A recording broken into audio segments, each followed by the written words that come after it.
everyone, welcome to Live with Abhi. This is my first interview in this channel with Nanja. She is a senior learning consultant and stress management and emotional resilience coach with over 10 years of experience. Today, we will be discussing different areas on mental health in the workplace. Since this interview covers more than one aspect of workplace mental health, I have divided this video into more digestible pieces, which means every other week I will be uploading a part of this interview. So stay connected with Lit with Abhi. Hi Nanja, how are you? Welcome to Lit with Abhi. I'm really good. I'm really excited to be here today. Thank you so much for making your time and coming today. So tell me about yourself and like what you're up to these days, and tell me about Great Minds, like what's happening. Yeah, so as you know, I'm a psychologist by trade. Yes. And people are my passion. Yes. And Great Minds United, I think I told you the story why I named it Great Minds United. I think sometimes when great minds come together, they don't always get the best out of each other. So the idea is like, what can we do from a psychology perspective to help people to get the best out of themselves for themselves, but also as a team. The other component is that I work with other interesting people to help other people. I think like today I would like to know more about like workplace and mental health. Because okay, it's Feb already and we've been talking about like mental health, personal mental health, but now like we work in our office environment and with others for like 8 to 9 hours a day, and I think work itself plays like a big role in our life. And most of us, like my friends or like even like anyone I know, like whenever we talk, they always say, they will not like rarely say they are stressed about like family or the other things, but whenever we talk, work is the first thing that they talk about. Like, oh, I'm stressed at work, or I have this person at work which is like giving me hard time. It's always about work, which I think causes more stress in your life. What are your take on that? I think you're right. Like we spend a lot of time at work, and it's also part of our identity, right? Like when I think it's also probably our culture in general. When you meet someone at a party and they ask you, who are you? You don't say like, I think we probably will say where our background is from, right? Yeah. But most people identify themselves with their job. Exactly. Yeah. And that is the first thing. They say like, I'm an accountant, I'm a project manager, or whatever your job title is, becomes part of your identity. And if this is threatened and applied, and all your identity is built on that, and there is a problem, that becomes a problem, because it is all that there is, and you can't rely on anything else. I know people, all they do is work.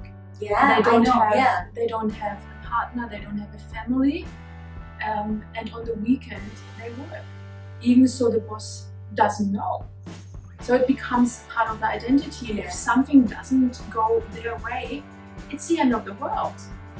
And then they call you and all they can talk about is this. Work, and everything about work. And I think I have been there, to be honest. I think maybe like 2-3 years back, like I used to work crazy hours. When I say crazy, like sometimes 10 hours, 11 hours, midnights, and to be honest, at that phase of my life, I really enjoyed it.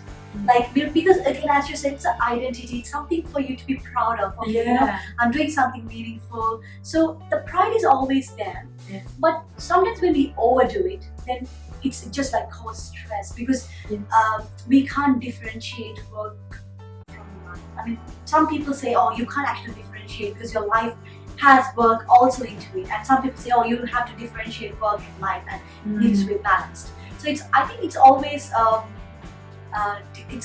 to a discussion. Like what is your priority and how do you do it?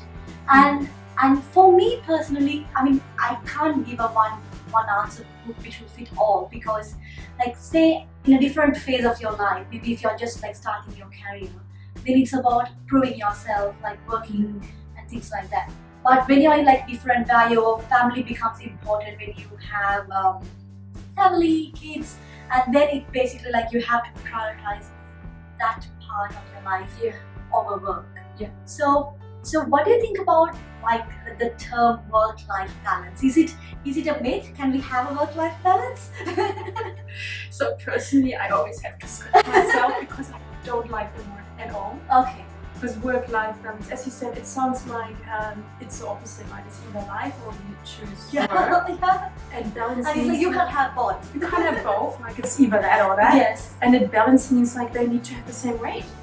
As you said, like Very sometimes work is more important to me Correct. and I need to spend more and it's actually okay with me. Yeah. And sometimes something else is more Priorities important. changes. Yeah. And I think life, there's so much more to life than I think a lot of people. What is actually life, right? What does life mean? It sounds like there is a bit more to it than just that. Correct. As you said, like there are different aspects. So work is one aspect of your life. There is like family. There is your personal goals that you have. There is also your health, right? There's so many components.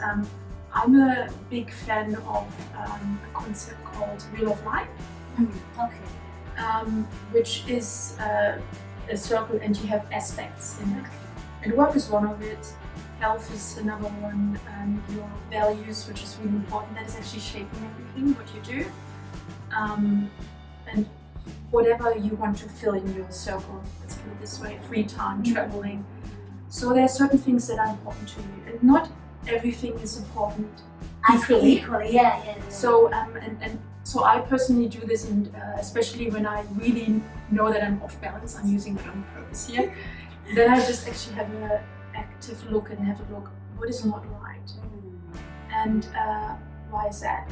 So it helps also with goal setting and identifying what's not right at the moment and do something about it. So if I say like, okay, I focus too much on work and my personal relationships suffer.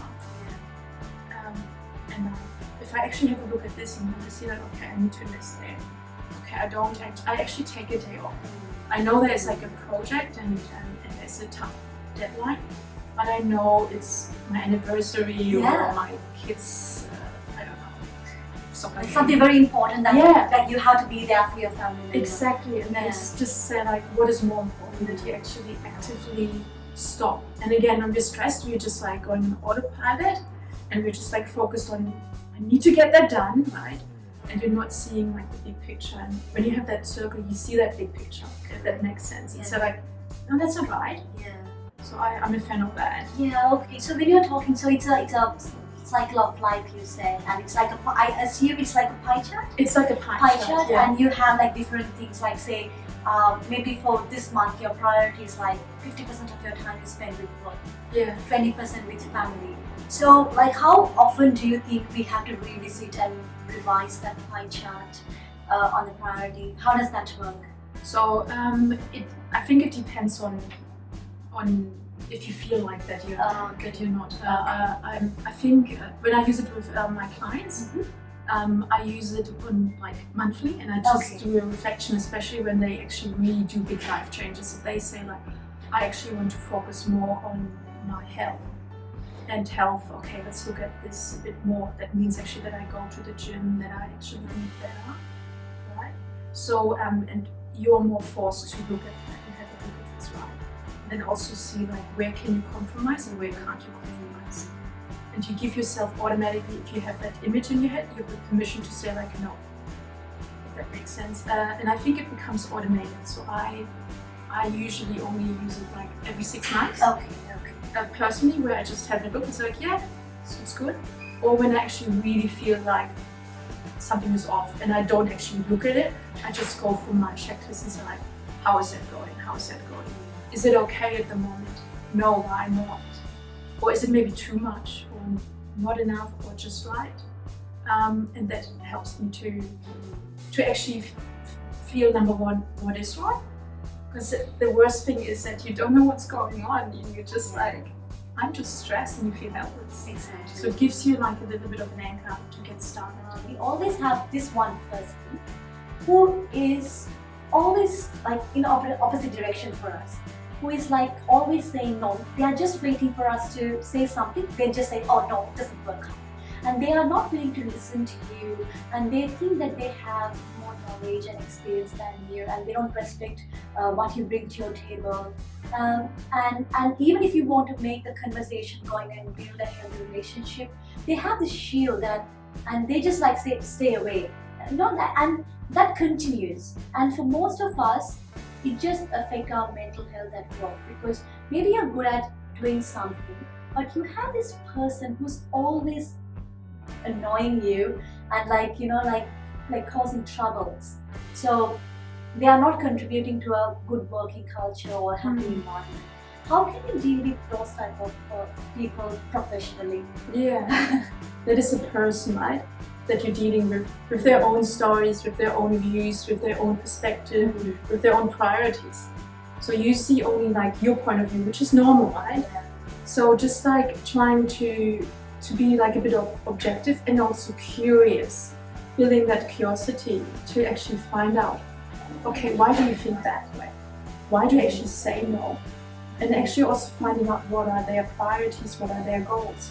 And there's usually like a story behind it. There's usually something happening, so they're probably very frustrated. They probably feel like that they haven't been heard, that they're not really appreciated, acknowledged. I think the first step is, and as you said, like it can work, it sometimes doesn't work, but actually generally having like a interest in the other person and trying to find out their story, if that makes sense. So what happens, like say for example we find out the story, what is causing their stress and why they are behaving like that. Yeah. What can we do about it? How can we avoid that in the office culture, office environment? So to my experience, when you actually have openly the discussion and say like, hey, I think we both want the same thing, but I can see that we always seem to butt heads and I don't know why. So I think we both wanted to have the same. So actually going back to the overarching goal. Yeah. So people are like focusing not on their emotion or I want to have it my way because my way is the best way, but actually having a look at the overarching thing. If we want something, how do we get there? And why, tell me why, and when you actually give them feedback, it's always important that you say like, why are you always interrupting me? No, but be like really specific and say like, this is what happened and that is like the consequence, right? How do you feel? How does it impact the team? And also how does it impact the goal, right? Because of this dispute, we're not getting any closer and the deadline comes closer. So trying to be very objective. So finding out what is really going on. And once you actually do this, they usually start to feel better. To my experience, because someone is listening, because they feel like they're in the corner making all that noise and nothing is changing. Because people are getting annoyed, right? They're like, oh, troublemaker. Yeah. But they are like, just like there is nothing else they can do. They feel there's no other way they can do it. They need to be allowed to be heard. But they need to understand, to be heard, you need to actually be willing to share, listen as well, and let other people listen. So when you have this conversation, don't have this in front of everyone. Put them aside and say like, look, we want the same. There's something going on. There's something more to that. Let's find out what's going on here, and then work together. And sometimes we become their ally. I had a person who actually put me on, tapped me on the shoulder afterwards and said, like, thank you. I actually feel now I'm not alone here anymore. Okay. Because I actually could understand where they're coming from and I could advocate for them, or I could actually talk to them beforehand or afterwards and say like, look, because of this and this and this. So it depends on the situation, but try not to see them as an enemy, make them your ally. Not in a manipulated way, but just finding the common ground, if that makes sense. Yeah. Because at the end of the day, you want to achieve something together. So I think it's a very good point that you you brought up, like you think from their perspective to understand like what's happening in their life.